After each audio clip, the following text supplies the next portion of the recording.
I want to take a moment to highlight this, ladies and gentlemen. I'm feeling a bit philosophical. So, um, Due Dissidents. Great group of guys. Keaton Weiss, Russell Dobler. They do a great show, highlighting a lot of American politics and around the world. Tweeted this out. And I thought this is pretty interesting. I wanted to show this because it really highlights what people are dealing with this time around and what countries, what our political climate is shifting towards. So they highlighted an old speech from FDR. And it says FDR explains how democracy disappears when people get so desperate that they sacrifice liberty in the hope of getting something to eat. Share this video with all your lib friends to show them how we got here through the weaknesses and neglect of the liberal class. So, this is amazing that this speech was said, I'm going to show it to you, in 1938, during kind of the end of the Great Depression, kind of towards the Second World War and into the 1940s. FDR stated something that resembles more so today than was back then. That when people become so desperate, when countries' sovereignty, the economy is such in collapse that people are going to become desperate, and that shifts the political climate from a healthy democracy into despotism, as they call it.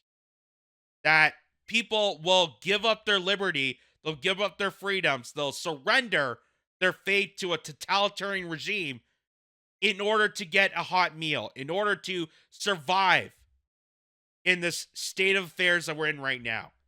So listen how amazing this speech is predicting our current situation. Watch.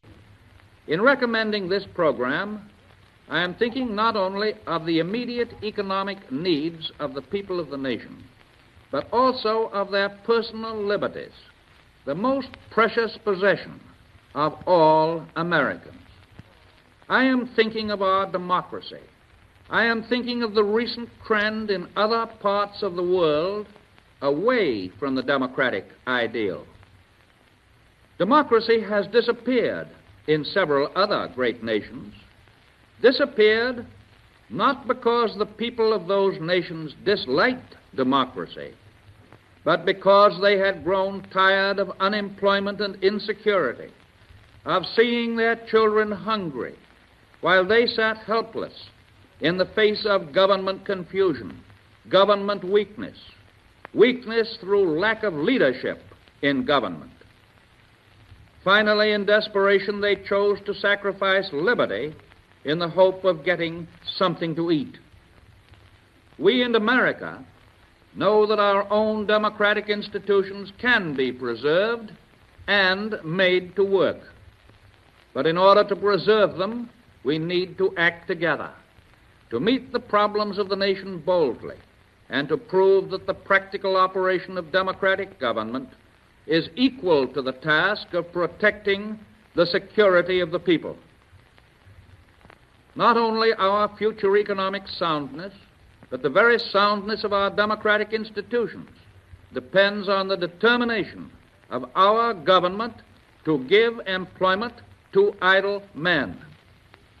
The people of America are in agreement in defending their liberties at any cost, and the first line of that defense lies in the protection of economic security. Your government, seeking to protect democracy, must prove that government is stronger than the forces of business depression. History proves that dictatorships do not grow out of strong and successful governments, but out of weak and helpless governments. If by democratic methods people get a government strong enough to protect them from fear and starvation, their democracy succeeds. But if they do not, they grow impatient. Therefore, the only sure bulwark of continuing liberty is a government strong enough to protect the interests of the people, and a people strong enough and well enough informed to maintain its sovereign control over its government. I mean, that says a lot. That's very thought-provoking, especially hearing that at these times. And he makes a lot of sense. It's proven time and time throughout history that when nations become weak, when the people are starved, both physically and mentally, they are in a position where they become so desperate that they search for any sort of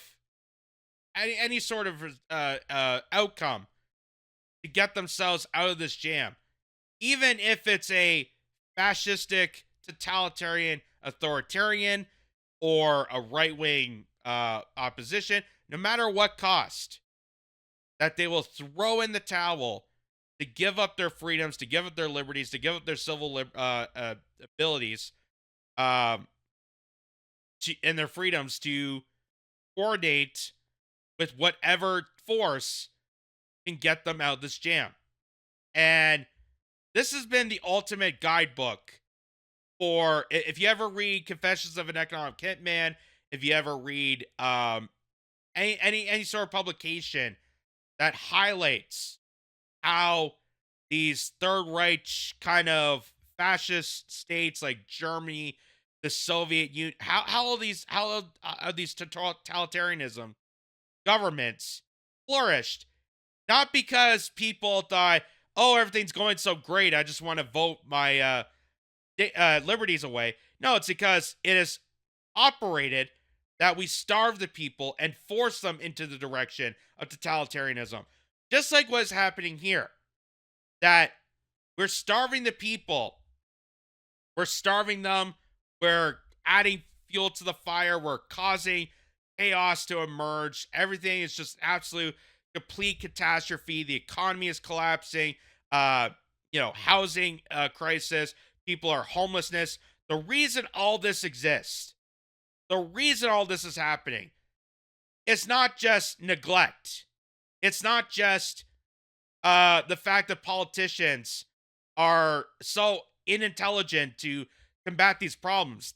The reason that they're doing this is purposely to use this as a means to diminish people to a state of desperation that they beg for more authoritarianism, that they beg, that they have to sacrifice their sovereignty, their individualism, their freedoms, their civil liberties. Give that all away to the government. Give that all away to a totalitarian force that will override them, control them, and compel them to do whatever they want. Even as going back to 9/11, what did 9/11 teach us? That the more they kept influencing people's fear and keep reminding people, oh, this terrorist attack, it can happen again, happen again, happen again. What did that force people to do? It forced people to comply with the U.S. government, give up their civil liberties and privacy, and allow for the Patriot Act to enact.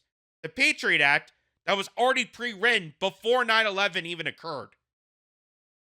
So this gives horrendous evil empires, horrendous evil nefarious freaks within top control, allows them to get leverage of the people when they create a system of catastrophe and desperation that people will ultimately force themselves to give up their civil liberties, to give up their freedoms, to give up their benefits, to give up their individuality of a citizen and their identity as a human being for some sort of measure out, whether it being food, whether it being a job, whether it being a paid, whatever the case may be. So it's incredible. This is like very philosophical. And to hear this in 2025, it's so amazing that he said this back in the late 30s. And this is even more resonant now than it was back then. And because also I want to show this because also being Black History Month, which I think Black history is just history in general. I don't want to characterize it. I stand with the Morgan Freeman stance on Black History Month that why is Black history delegated to 1 month a year? Ironically, the shortest month of the year, if they care so much about African American culture, they care so much about not being racist. Why is Martin Luther King, Malcolm X, Rosa Parks, all these great figures delegate to the shortest month of the year?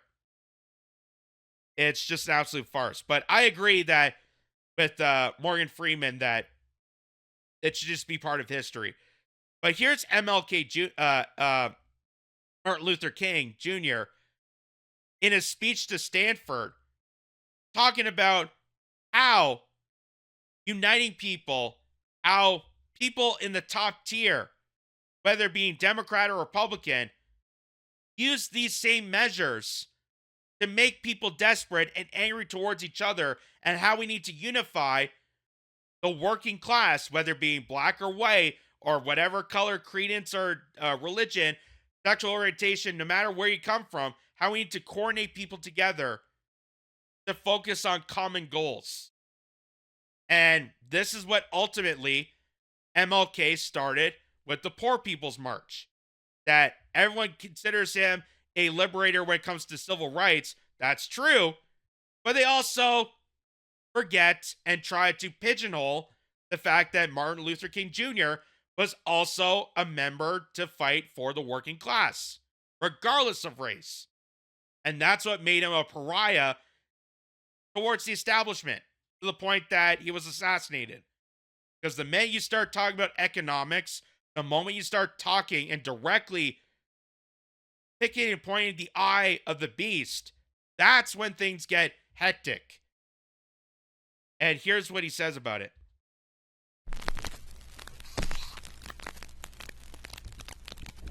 But we must see that the struggle today is much more difficult. It's more difficult today because we are struggling now for genuine equality.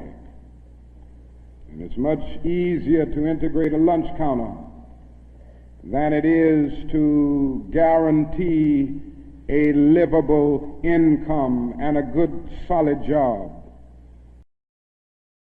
So the reason why this is so predominant today than even back then is, and why I show it now, is because look at woke culture.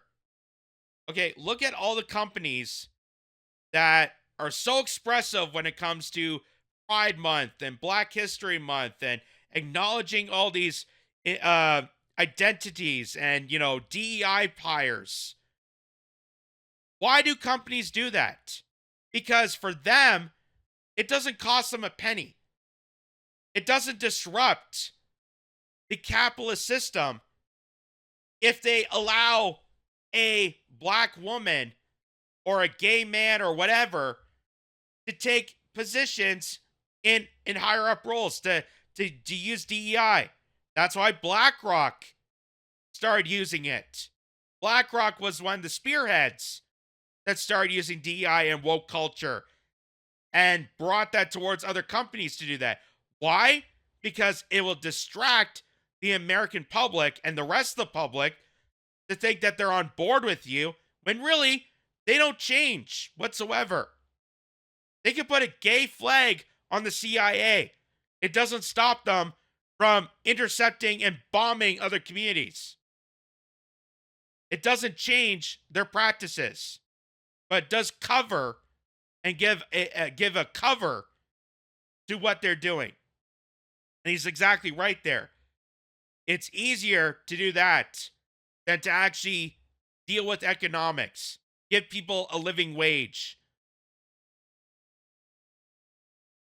It's much easier to guarantee the right to vote than it is to guarantee the right to live in sanitary, decent housing conditions. It is much easier to integrate a public park than it is to make genuine quality integrated education a reality. And so today we are Just like how they make it easier to open the borders and accept mass migration of people, that companies can then take advantage of them and take advantage of you and give the job to them, then is to actually pay people a living wage or allow them to unionize, because it doesn't cost them anything. That's why. That's why we're in the horrific mess that we're in right now. And they do this purposely to make the people desperate. They bend the knee to the establishment. They bend the knee to the corporation. They bend the knee to the governments. They're causing this wreck. They're causing this havoc. They're doing this intentionally. Intentionally. This is all manufactured. This is all psyoptic. Purposely done to manipulate people, to bend the knee. That's why they're invoking chaos on the streets, because the establishment thrives on chaos. They don't care that you don't have a house. They don't care that you're working paycheck to paycheck and can't feed your family. They don't care. But hey, while you're distracted from getting mugged on the streets of Toronto, people like Mark Carney, Justin Trudeau, Chrystia Freeland, and all the other billionaires can laugh at your disparity, can laugh at your depression, make you beg like Oliver Twist, and they get away with their corrupt crimes, while pretending to pose themselves as heartful liberals. Oh, I care about civil rights. I care about Pride Month. I care so much about all this woke identity crap. Well, nothing is going to help people more, regardless of credence, regardless of anything, than feasible economic solutions. By making sure people have a decent job with a livable wage, that they can afford a roof over their head, they can feed their families, and they have the same opportunities that every single Canadian, every single American, anywhere around the world have the same opportunities regardless. You need to be in a colorblind situation. That's what Martin Luther King even stated. And notice how they still want to praise him as being this civil rights leader, but yet they don't understand his teachings. They're so dumb to understanding why Martin Luther King did what he did, and why he was such a grounding force, not only for black people, liberating them for civil rights, but also for working class white people. Because he saw that this race card was using as a distraction.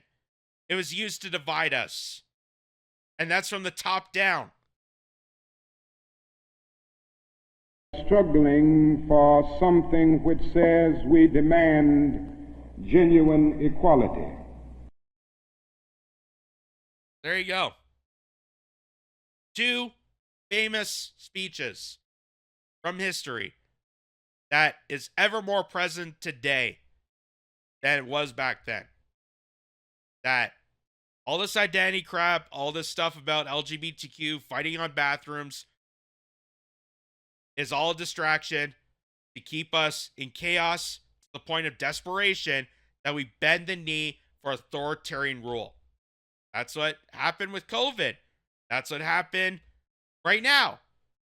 That they want to further on so much chaos to us that we beg, like Oliver Twist, a bunch of peasants beg to the establishment for further control, for further authoritarian measures that put more oppression on us.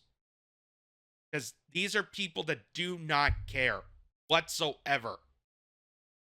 And it's amazing that they can slap whatever flag they want, slap whatever measure, pretend to care about whatever History Month claims to be.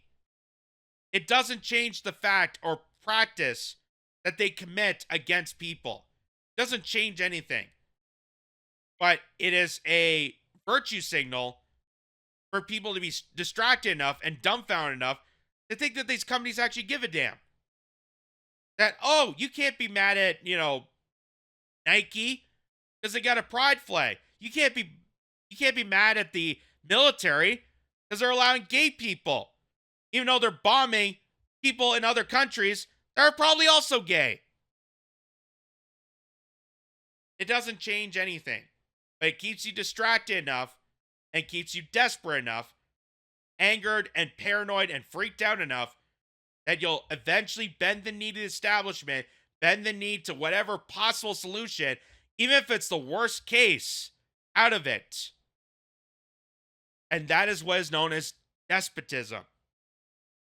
And that is what's happened throughout human history, and that is why democracies are doomed to fail. And what's happening right now, especially here in Canada, is our democracy is dying. Our democracy is continuing to die unless we, as Canadians, gather ourselves together like the Freedom Convoy did and really put pressure onto the people in the nefarious schools that are doing this intentionally. Because this is not incompetency anymore. This is sinister acts. They know what they're doing. They know this from practices that they were taught from the WEF, that this is how they're diminishing the sovereignty of Canada, the sovereignty of Canadians, so that they can take control of this country. Because they don't see countries. They view this as an asset.